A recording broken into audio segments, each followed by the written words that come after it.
The Titanic was gone, swallowed by the Atlantic in less than 3 hours. But for hundreds of survivors, the nightmare was only beginning. Alone in the darkness, surrounded by the dead, they waited for a rescue that might never come. Ignoring the danger, the Carpathia raced through an ocean of ice to save whoever remained alive.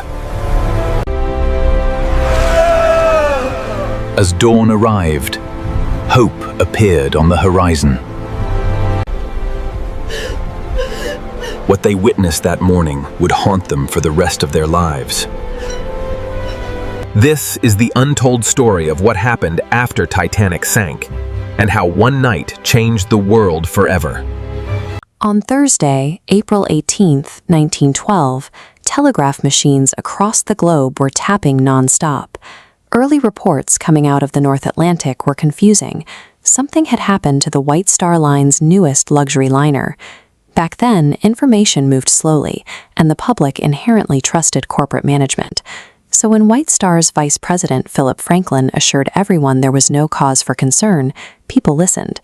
He stated flatly that the ship was unsinkable and that passengers were being safely transferred to other vessels bound for Halifax. But the lack of direct communication left thousands in the dark. Friends and families gathered outside White Star offices in New York, London, and Liverpool, standing shoulder to shoulder in the street, entirely dependent on the shipping company for any scrap of news about their loved ones. While optimistic headlines told New Yorkers to expect a slightly delayed arrival, the reality was entirely different. The Titanic was already sitting at the bottom of the ocean. The people who actually made it off alive were stranded in the freezing mid-Atlantic. They were sick, injured, and shell-shocked, floating in a smattering of tiny wooden vessels, surrounded by debris and a haunting smoky haze. Their salvation came in the form of the RMS Carpathia. This was a modest, utilitarian Cunard Amshin liner, meant for a quiet crossing to Austria-Hungary, and it suddenly found itself loaded with over 700 traumatized survivors. That massive discrepancy between the sanitized corporate reassurances on land and the deadly reality out at sea created a dangerous information vacuum, and someone was bound to break it. This diagram shows how Marconi wireless telegraphs operated in 1912. These were not secure private channels. They were open broadcasts. Anyone with a receiver in range could pick up the radio waves. The New York Times bypassed White Star entirely, picking up Titanic's distress calls directly to print the facts. The paper ran a fatalistic headline declaring the ship was sinking by the bow. Once other papers picked up the story, the corporate illusion shattered completely. By midnight, White Star's vice president was openly weeping in front of reporters. Out on the rescue ship, the flow of information was intentionally choked off. Carpathia's commander, Captain Arthur Rostron, enforced a strict code of respectful quiet. He instituted a communication blackout, refusing to transmit official news for fear of sparking panic. White Star's chairman, J. Bruce Ismay, was physically aboard the Carpathia, but mentally he was wrecked. He sat alone, shaking and staring at nothing. The doctor sedated him. He did draft a terse message confirming the sinking, but Rostron advised him to wait, and it was buried under a pile of passenger correspondence, delaying it for 2 days. Rostron's communication embargo kept the traumatized survivors safe for a few days at sea, but it also guaranteed a vicious battle over access to the truth the second the ship reached land. As Carpathia finally approached New York in heavy rain, a fleet of small chartered boats swarmed the water. Journalists hungry for the scoop fired off flares, and blinding flashbulbs lit up her hull. Rostron grabbed a megaphone and threatened to shoot anyone who tried to board. But the press was already on board. A reporter named Carlos Hurd happened to be a passenger on the Carpathia. Realizing he was sitting on the story of a lifetime, he quietly bypassed the captain's blackout and began interviewing the exhausted survivors. The crew tried to stop him by confiscating his stationery, so Hurd begged passengers for paper. His wife, Catherine, kept his notes concealed inside her corset and petticoat. When they entered the harbor, Hurd wrapped the interviews in a waterproof package and tossed it right over the side to an editor waiting on a boat below.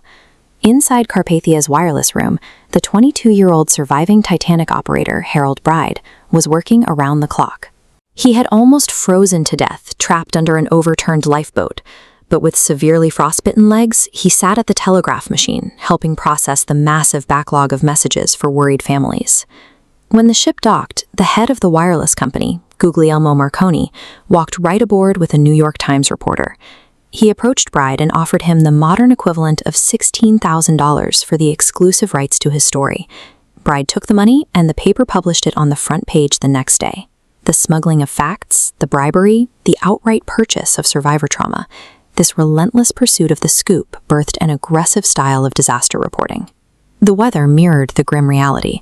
After 3 days at sea, Carpathia steamed into New York Harbor in thick fog and heavy rain, gliding silently past the ghostly site of the Statue of Liberty. Before letting the passengers off, the ship performed one final task. It bypassed its own Cunard berth and pulled up to White Star's Pier 59. There, the crew unceremoniously dropped off the 13 empty wooden lifeboats they had recovered from the water. The public demanded immediate answers. As Bruce Ismay prepared to disembark, he was met by U.S. senators and a detail of detectives. Instead of going home to recover, he was escorted directly into a hastily convened Senate inquiry to explain the massive loss of life.